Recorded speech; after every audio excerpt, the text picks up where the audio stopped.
Alright, so today we're going to be going through a one knight f3 repertoire, and this is a little series I like to call Openings Done Quick. So let's go ahead and dive right in to our first example. And after one knight f3, we're going to be taking a look at a number of lines with one d5. And I really like this early fianchetto. And we have a branch already where looking at Slav-like structures to start things off. So c6. And one of the key differences between this move order with the early bishop g4 versus knight f6 immediately is black can play knight d7 to go for an early e5. And it is white's option to be able to play d4 here. And I know in the games of Grandmaster Panchanathan, he has some games in the database with white which are very solid, where you play for an e4 plan as an alternative. And I like going with the d3 with the King's Indian type structure. So after knight gf6, knight bd2, e5, e4, and we've actually transposed into a Caro-Kann system, or the King's Indian attack against the Caro-Kann, I should say, whereas we get very solid, simple structure, and this is a mainstay with both white and black. And I should say that I am pairing a lot of these lines with the King's Indian defense, and that's going to be the video that is part 2.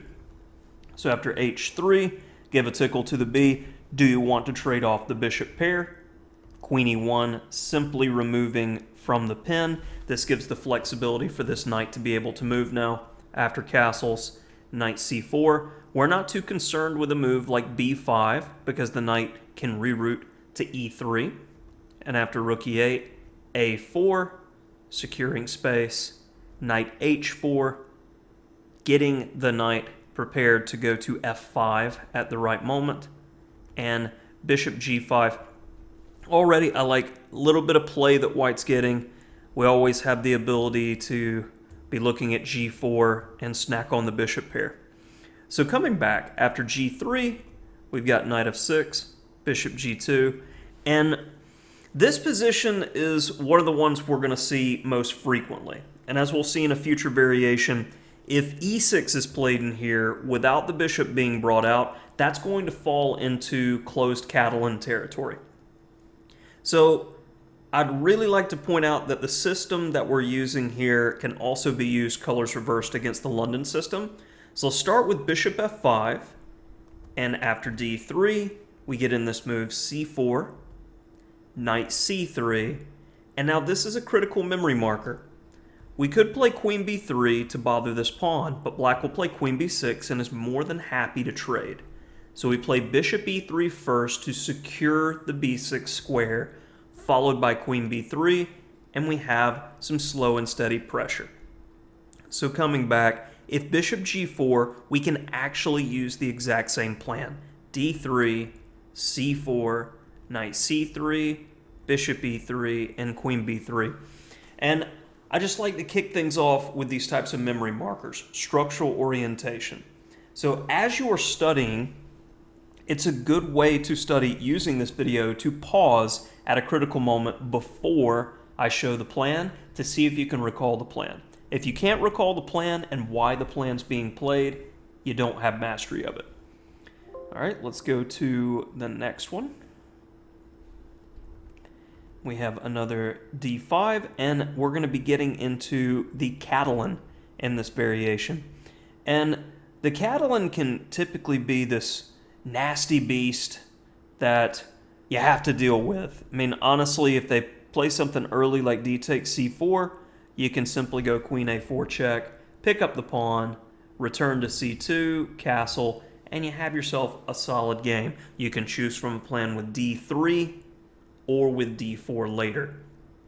Now, after bishop e7, we've got castle, castle, d4, and this is the position I face most frequently. I face the open Catalan far more than I face the closed Catalan, which we'll be seeing in the next variation. So d takes c4 signifies the open Catalan, and there's been this deep theoretical discussion for a few decades now in the Catalan where queen c2, queen a4, but I like this lesser played move, knight e5, because black really only has one good option. For instance, if he plays c5 here, we can capture, and after knight takes c4, secure the knight. We're already looking at this bishop a3 idea. After rook d8, knight d2, very important. Not queen c2, because we could potentially run into some ideas with the knight being pinned in the future.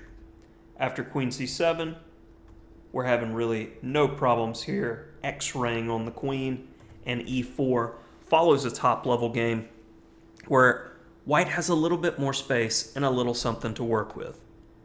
So here is one of my best scoring variations, because in the database, when you look, after captures, captures, captures, captures, captures, a lot of captures, this position after b3 scores very poorly for white. But when you check it with the engine, it's equal.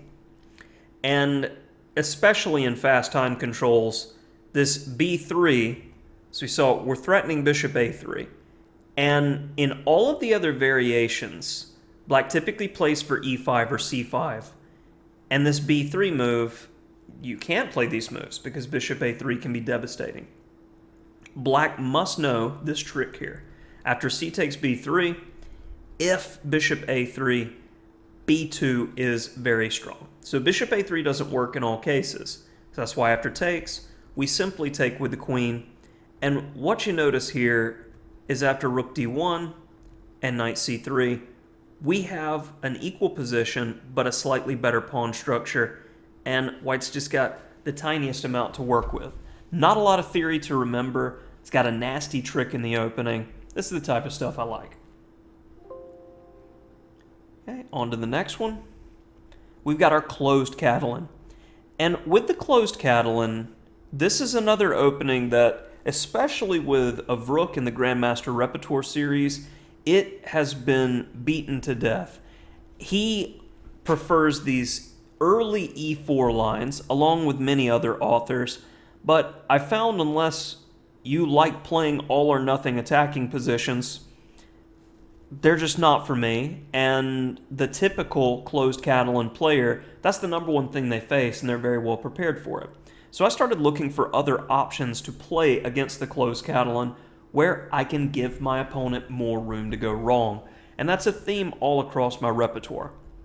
So after b3, bishop b7, black is going for the Mr. Natural plan, rook c8, c5, and blow up the board. So we are just going to get all of our pieces on good squares. And after e4, we have already a critical moment. And if black decides to go queen c7, we're not so quick to play e5 because we're going to transpose back into those lines that I was mentioning earlier.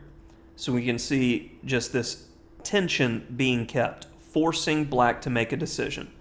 And after queen b8, queen b1, knight e5, white already has some solid pressure. If black continues to sit, you can look at ideas like f4 and pressing. So coming back after e4, it should be noted if this early d takes e4, you have these ideas like knight g5, where already we've got some decent pressure, and we get this type of position where c5 is not going to be a strong possibility. So you have knight f6 at the right moment being able to grab. So coming back, c5 is the main move here. And after e takes d, e takes d, d takes c. And if they decide to grab in between, we have these nice moves like b4 that need to be considered. And this just ruins the pawn structure for black in the long term. These types of positional ideas is the main reason I like this line. So after d takes c5, bishop takes c5 is natural enough.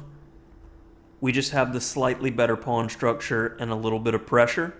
And that's really all you can ask, as I have an example game in the notes for you from 2003. All right, on to the next line.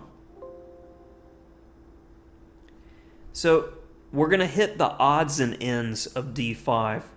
And it should be noted first and foremost that after c5, we're going to have a colors reversed repertoire going of our King's Indian defense. And we just have an extra tempo. So if you're comfortable with the King's Indian lines, you don't have to worry about those early colors reversed positions. And after knight c6 on move 2, really this is this colors reversed Joe Baba London type idea or Verisov. And first d4, stop e5. Throughout this repertoire, I'm not a big fan of allowing e5 unless we have a comfortable King's Indian attack.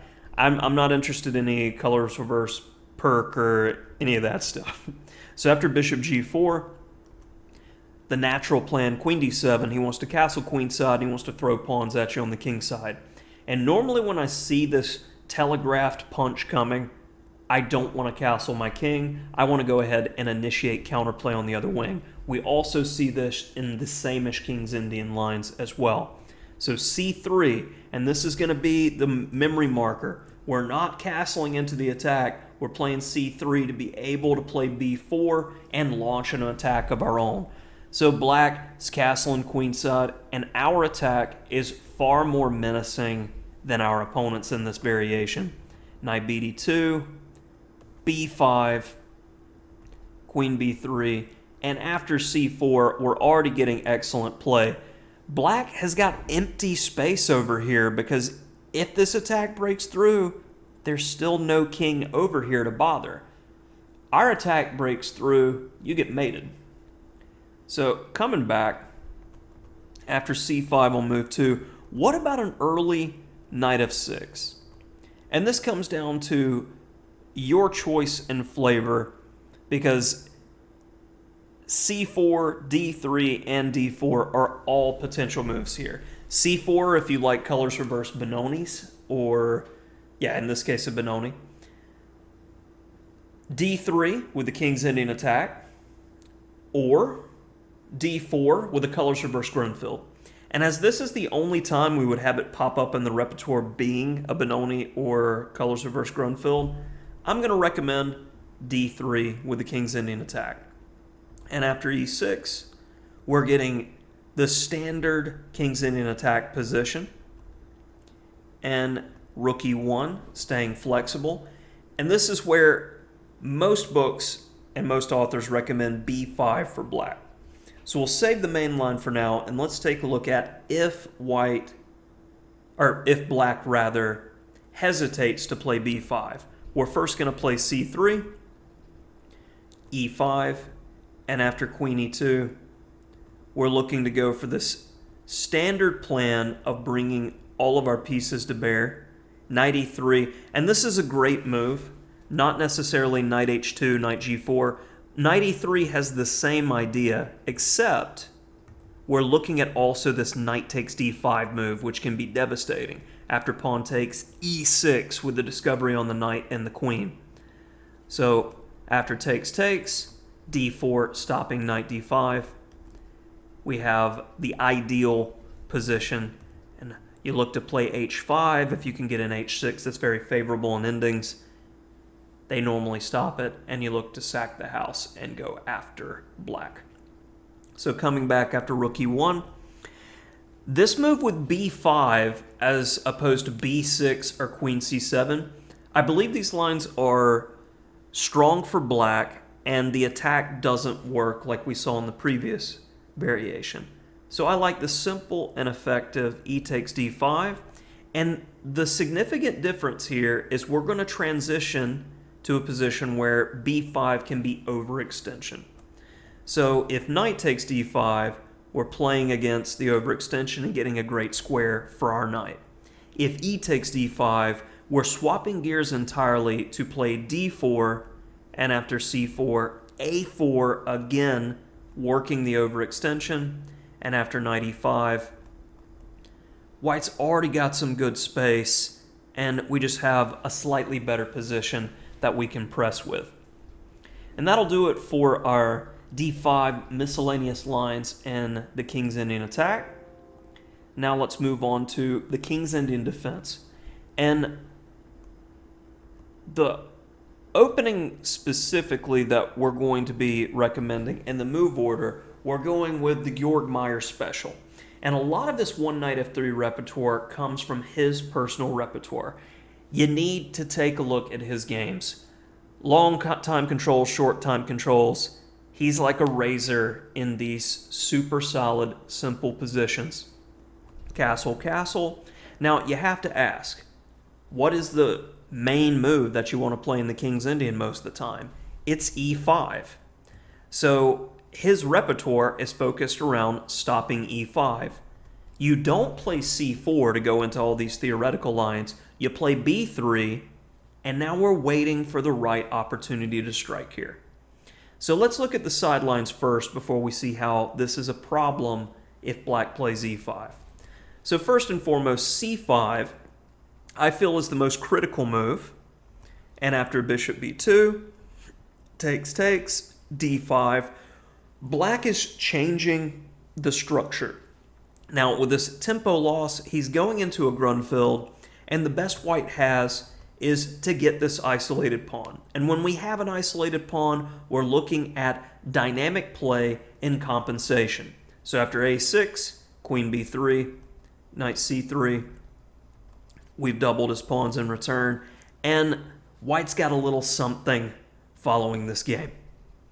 Coming back, if knight bd7, bishop b2, keeping an eye on that e5 square, and if e5 grab, don't lose your bishop by moving this pawn. c4, simply getting a firm grip on that d5 square for later. Again, don't lose the bishop due to discoveries. Knight c3. And I really like the capture with the pawn here. It will have us keeping this idea in reserve to play f4 for the knight that will inevitably come to e5 or c5. But notice with the pawn on f3, the e4 square is firmly white. And we have the ability, again, to slowly improve. Black cannot play c6, d5 as we have far more control than he does. And after knight b5, we're looking to potentially trade his good bishop off, and our knight can come to d4. You can needle, needle, needle forever here without really any risk. The last line comes with the immediate e5. And I really like this line because we're going to pick up a number of extra tempi on black here. First we capture. Now we play bishop a3. This gives that bothersome attack to the rook on f8. And after capture, capture, rook e8. And notice it seems as if white is already cheating. He has so much more development than his counterpart. All the minor pieces are developed. Knight d4. It's got to stop a knight from coming to b5. And we're just looking to press as we're following a game by Georg Meyer in the Bundesliga from 2014/15. All right, how about some more? This time we're going to be taking a look at more miscellaneous d5/Grunfeld lines. And first and foremost, with g6 in this move order, we're okay to play, excuse me, not going for two. All right, so after g3, bishop g7, we don't like to see e5. That's when we go d4 to stop e5. Another move order that we'll get to the Grunfeld from is with d5 immediately, g3, g6, and I actually have, after bishop g2, bishop g7, he's now threatening e5, that's when we go d4. So keep this memory marker, you don't want to allow him to play e5. And lastly, if they go knight f6, we're going to be transposing to the main game, which we'll see with knight bd2. So coming back, knight f3, bishop g2, d4, castle, castle, knight bd2. And I really like this particular move order because it avoids all nasty sidelines that black has at his disposal. So black has the choice between c6, the solid transposing to a main line, or c5 speculating. And c5 is actually not optimal for black here because we can grab this pawn, and as he tries to get it back clean, we can hold on to it with knight b3. And after knight e4, it seems like black's getting good initiative, but we have this excellent counter shot, knight g5. Now, after knight takes, bishop takes, rook b1. After queen takes d5, white is much, much better. So coming back after knight bd2, we're going to get a Mr. Natural type position. Let's play c4. Let's get our bishop developed. And now, as soon as they go knight d7, a critical move to watch out for here, knight h4. We would love to grab the bishop pair, and now we simply play for e4, and we've got that first move, tiny edge for white that he's working with. So now we've made it to the Dutch. And I had a few different ideas for the Dutch, because you can even play, say, Lizitsin's counter gambit here, which can be quite interesting. But g3, I feel that especially against the Stonewall and classical Dutch, that white just has so many solid and straightforward options that it's good to just stick with the fianchetto and the overall repertoire. So let's go ahead and start. If d6, he's threatening e5, so we should have that memory marker to play d4. Castles, and this is going to be our classical Dutch, and we're borrowing the same move order that we've used in the King's Indian. Queen e8 signifies that he's going to be playing for this all-out attack. So we're going to go ahead, knight bd2, and then e3. And this gives us the idea on queen h5 to say, would you like to trade? Black has an aggressively placed camp. And when they have an aggressively placed camp, if they go to an endgame, that typically means they're riddled with weaknesses. So on knight e1, he does not want to trade queens, but we can optimally reroute the knight. And after c4 and b4, white's getting good play, and black's attack is non-existent.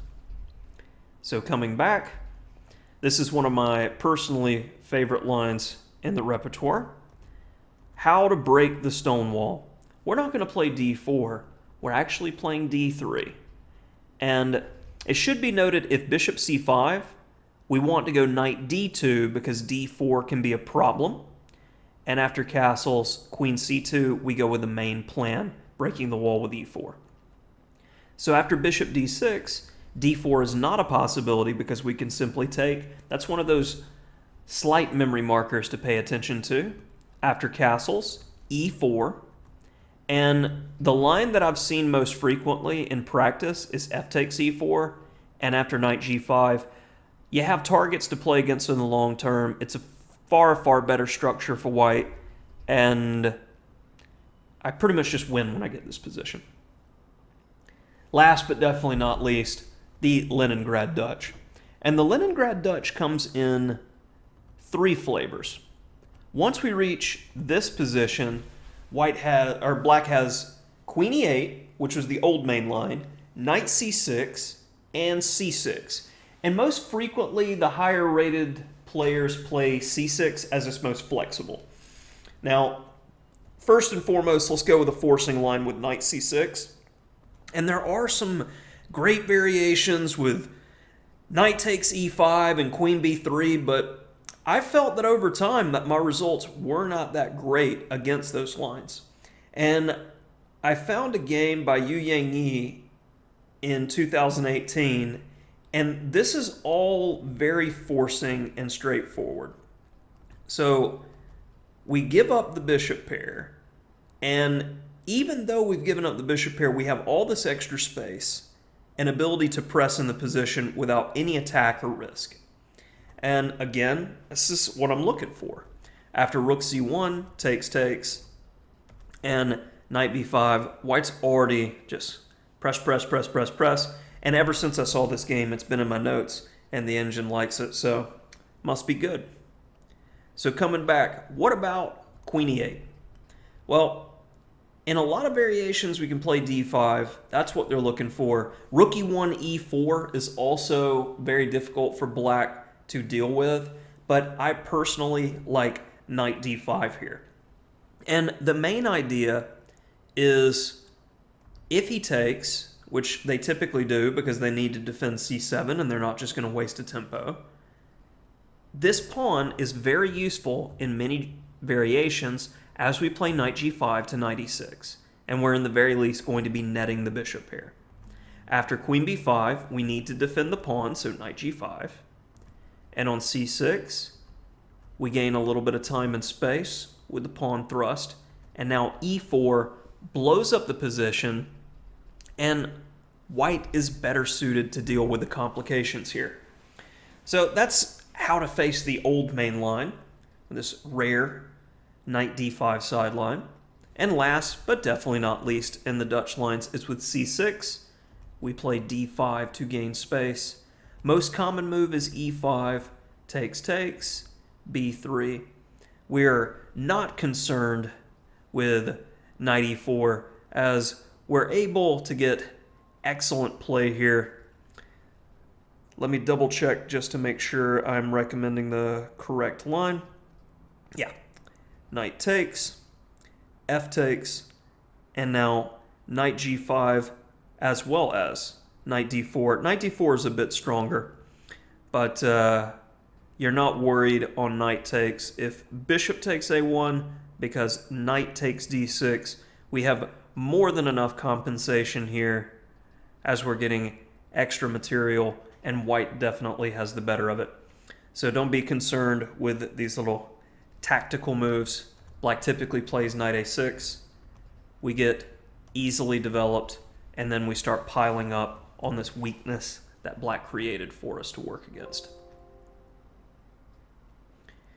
Now, we're getting into the land of the English. And you can play c4 on move 2 if you like that flexibility. But we're going to get to our key position quite quickly here. And we're going to look at the dynamic English first. And by dynamic, we've got the lines where black is not just going to play the symmetrical 4 knights. So say, for instance, one line that is not in the notes off the top of my head here, knight h6. This can be a troublesome line if you've never seen it before. I like to go h4 here versus knight h6, followed by h5, because when the knight is on h5, black does not have the ability to play h5 himself. We haven't committed any of our pawns, and you can look to play the standard rook b1, a3, b4 type idea here. So white gets good play there. So another one is, what about if d6? Well, after castles, we've got bishop f5, and black wants to go queen d7, bishop h3, and try to mate you. And it's very important that we play accurately here. Bishop h3, you take, you go knight d5 because he needs to deal with the c7 threat. If he simply plays a move like rook c8, we say get out of here, get away from our king. Queen d7. After bishop d2, we already have slightly better position with a better pawn structure and clear plan moving forward. Now coming back, if e5, the Botvinnik structure, the Botvinnik triangle, if you will, we go with a3. Black normally plays a5, knight e1, and we're looking to get this position where bishop g5, key move in order to close the eye of the bishop on g7, followed by queen a4, and this is played by Kramnik, and f4, generating counterplay. Last but not least, in the dynamic English, we have e6, and on bishop g5, queen c1, And it should be noted here that on bishop g5, if black just elects to castle, we have queen d2, and if he's just playing normally, we're actually the one playing for a big attack here. So this move order is kind of sneaky, and that's an important memory marker. And that's why bishop g5 versus bishop d2. It may seem like you're losing a tempi with h6, but the main idea is on queen c1, we're gaining it right back as he's having to play king h7. Our queen is on a better square in case black plays d5 and d takes c4. And on a3, we go with our standard plan after takes, with b4 at some point. And there's our b4 with a roughly equal position. Now we're getting to the 4 knights English.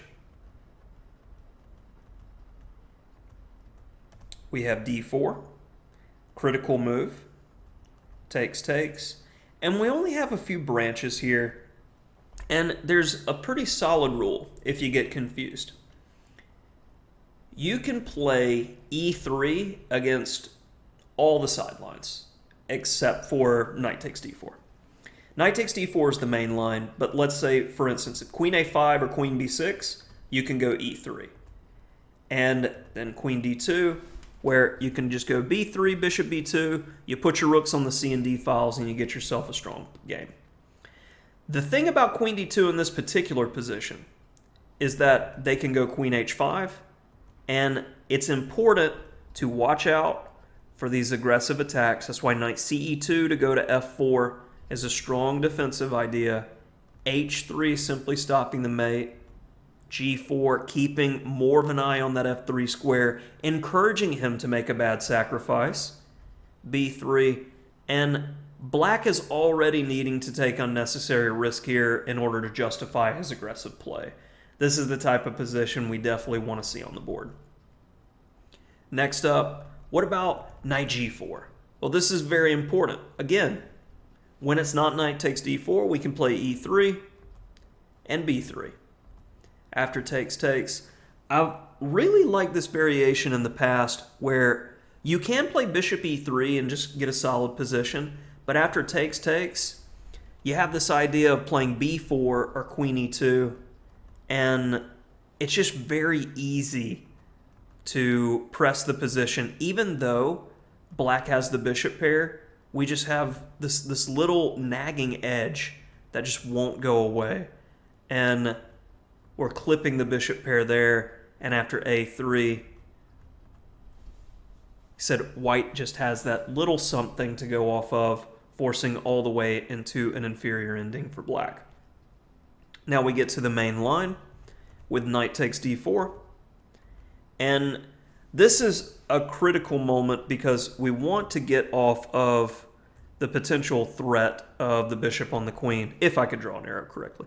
So queen d3, and after a6, how to develop is important here because it seems natural to play a move like rook d1, but this is actually a problem here. You don't want to play rook d1 in this particular structure because if rook d1, we're going to go bishop f5 and then bishop g4, and now you're either having to play f3, which is a move we do not want to play, or we're having to move the rook again.